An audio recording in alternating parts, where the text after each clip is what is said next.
Bonsoir. Monsieur le ministre, bonsoir. Bonsoir à tous. Merci d'être au rendez-vous pour le best-of. Parmi les grands témoins que nous avons reçus cette semaine sur notre antenne, Pierre Dartout.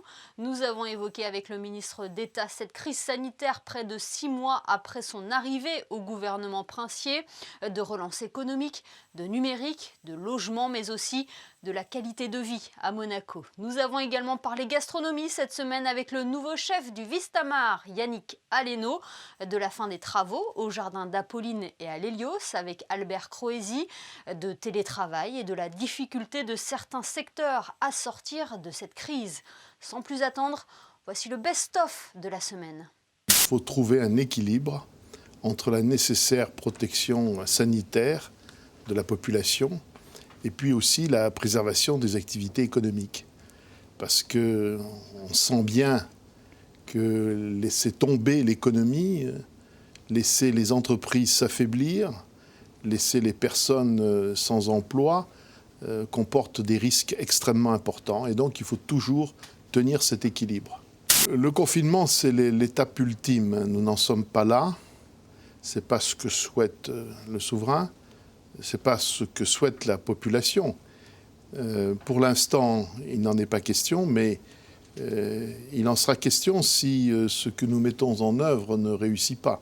Il est aujourd'hui indispensable d'inciter la population à se faire vacciner et d'être rassurant à ce sujet ? Oui, oui, sans aucune nuance. C'est vrai qu'il y a une question liée à la ressource en vaccins. Parce que Monaco est dans la même situation que l'ensemble de l'Europe. Nous sommes liés à l'Europe et à la France par des accords, et donc l'approvisionnement en vaccins passe par ce canal. Et donc l'Europe est en tension en ce qui concerne les vaccins, et nous aussi nous le sommes. Du fait de la politique qui a été menée en principauté, l'économie de Monaco est globalement moins affaiblie que dans d'autres endroits. Je dis bien globalement, parce qu'il y a des secteurs qui souffrent beaucoup, comme le secteur de l'événementiel. Certaines parties de la principauté, comme le Rocher, souffrent beaucoup. Donc nous devons faire très attention à cela. Mais globalement, l'économie a moins souffert qu'ailleurs. Alors cela dit, le budget rectificatif du mois d'avril dernier a été voté avec plus de 500 millions d'euros de déficit. Et je pense que nous finirons l'année avec un déficit d'environ 110 millions d'euros. Donc ce qui est beaucoup moins que prévu, grâce aux efforts qui ont été menés en économie, grâce aux bonnes rentrées fiscales. Pour cette année 2021, le budget a été voté également en déficit, un peu plus de 100 millions d'euros. Nous espérons bien sûr faire mieux en fin d'année. Il y a le numérique notamment, qui a connu un fort développement justement au service de cette crise, avec par exemple le télétravail. C'est un axe aussi de relance au service de l'économie ? Alors non seulement c'est un axe de relance, mais c'est plus que cela. C'est un axe de développement structurel de la principauté.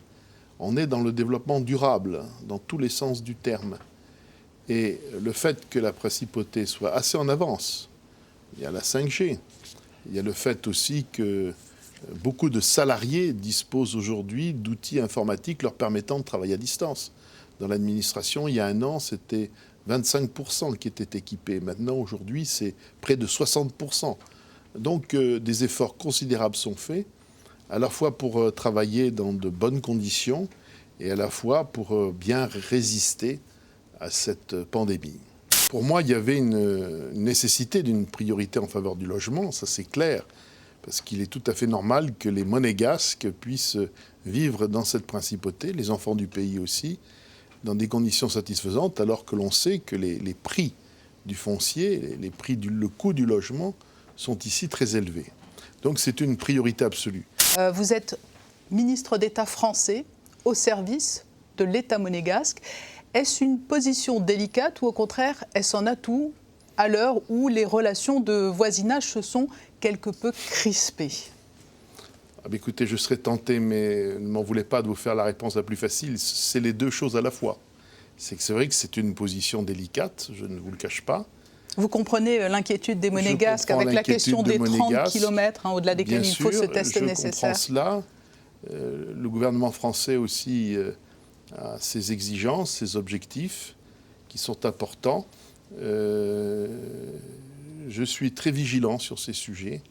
Je pense que, bien évidemment, l'intérêt des deux pays est de coopérer étroitement. L'un ne peut pas vivre sans l'autre. Alors le bateau-bus, c'est un plaisir que je prends chaque week-end, ou le samedi ou le dimanche.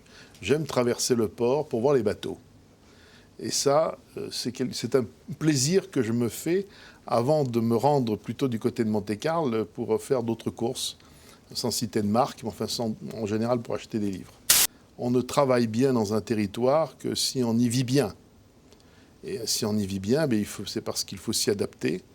Il faut comprendre les gens qui y vivent. Et c'est ce que j'essaye de faire. Ça a toujours été ma méthode. Et je dois dire que nous prenons, parce que là je parle en mon nom, mais aussi au nom de toute ma famille, mon épouse, mes enfants, nous prenons beaucoup de plaisir à vivre ici. Comment ça s'est passé un petit déjeuner avec mon éminent confrère Alain Ducasse, avec le président Biamonti, et puis on a commencé à parler de l'évolution de la restauration au sein de la SBM. Et puis naturellement, le président Biamonti m'a dit écoutez, on a peut-être cet endroit, vous devrez regarder. Si ça vous convient, on serait ravis de faire en sorte de continuer à avancer et de faire une attractivité supplémentaire pour Monaco. Voilà, donc j'ai accepté avec beaucoup de plaisir et honneur cette responsabilité. Moi, je suis un chef saucier, j'adore ces grandes sauces. D'ailleurs, j'en ai inventé de nouvelles extrêmement légères, faites ce que j'ai appelé l'extraction, c'est la réduction par le froid des éléments que l'on veut traiter en sauce. Donc c'est complètement nouveau et moderne, ce qui permet d'avoir une cuisine estivale extrêmement légère, moderne, digestible. Enfin bref, moi j'aime m'amuser avec les aliments. Je pense qu'il faut aller de l'avant, il faut donner de l'espoir à nos cuisiniers, nos cuisinières, à nos serveurs, nos serveuses, leur dire qu'on continue d'avancer malgré tout. Et c'est pour ça que je suis assez content que la SBM prenne le parti et le pari de faire encore plus vivant. Voilà, je pense qu'il faut se montrer extrêmement vivant aujourd'hui. J'espère avoir un nouveau point d'attractivité de restauration en principauté. À court terme, vous savez on fait tout ce qu'on peut pour soutenir le gouvernement dans cette politique d'éviter que Monaco soit une ville morte. Donc avoir un nouveau point d'attraction cet été, c'est bien. Et c'est pas la moindre des choses. Pouvoir faire cette nouvelle initiative nous permet de sauver des emplois quand même. Parce qu'on espère que le restaurant avec Yannick Aleno marchera mieux qu'il ne marchait sans Yannick Aleno. Et si ça marche mieux, il y a besoin de plus de personnel. Et dans le plan de restructuration et de relance, ça nous permet de sauver 7 emplois. Est-ce que vous avez vu des entreprises qui ont sorti du bon de cette crise sanitaire ? Je pourrais citer surtout Prodifac, une société dont le directeur et président du syndicat de la chimie, qui produisait des produits de parapharmacie et qui, durant l'année 2020, a produit plus de 20 tonnes de gel à Monaco. Ils ont fourni toutes les administrations monégasques et Monaco était quasiment autonome en gel hydroalcoolique durant l'année 2020. Bettina avait les outils de production des masques à travers ses métiers à tisser. Il a eu l'intelligence effectivement de produire puis de faire agréer ces masques. Après, dans le bâtiment, soyons clairs, on n'a pas cette capacité à complètement faire tourner. Les banques se sont rendues compte qu'elles avaient besoin de moins de place à Monaco en ayant une activité en télétravail plus soutenue. Je pense qu'il y aura certainement une évolution, pas une révolution, mais une évolution sur l'usage du télétravail peut-être plus important, mais aussi, et on l'a vu, psychologiquement, de trouver le juste équilibre. Le juste équilibre, c'est peut-être 1 journée, 2 journées par semaine, qui permettent d'éviter, je vous l'ai dit, les contraintes de venue à Monaco, mais par contre, la relation humaine, la rencontre avec les clients en physique, ça n'a rien à voir, une relation physique de face à face, même à 2,50 m avec des masques, mais une relation Zoom. On ne se parle pas de la même manière, on n'a pas le même ressenti. Pour se diversifier, c'est très compliqué puisque on est lié totalement à la présence humaine et à l'accueil humain. Donc c'est très compliqué. Maintenant, on va essayer de se diversifier en se rapprochant de l'expansion économique pour voir si effectivement on peut trouver d'autres moyens de faire travailler des hôtesses dans des lieux qui sont encore ouverts actuellement. Donc ça, c'est un projet, mais c'est très difficile. Et aussi, mis à part les hôtesses, on avait également les guides. Et vous vous doutez bien que maintenant, il n'y a plus de groupes qui viennent visiter Monaco. Donc là aussi, c'est un secteur qui est énormément touché. C'est surtout une satisfaction plus qu'un soulagement parce que les délais ont été tenus.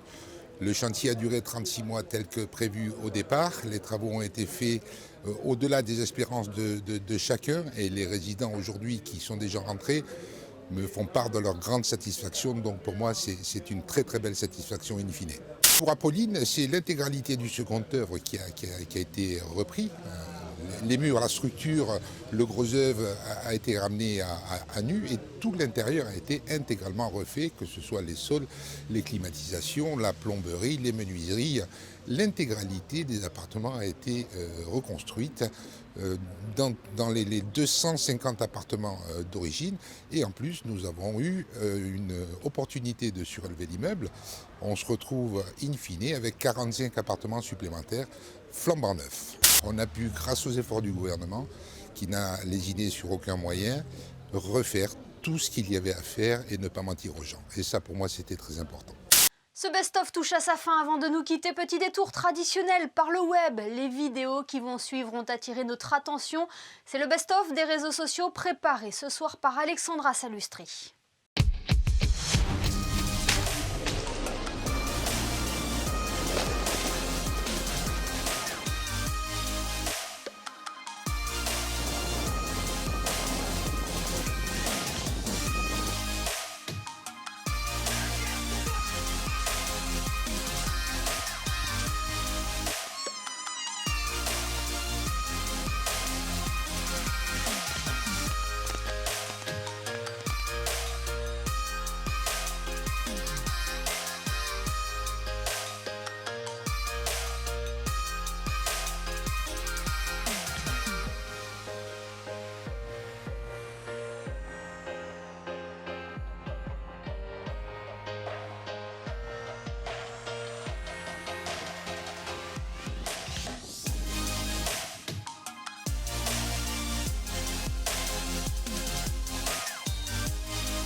Ils sont en route pour les Jeux de Beijing 2022.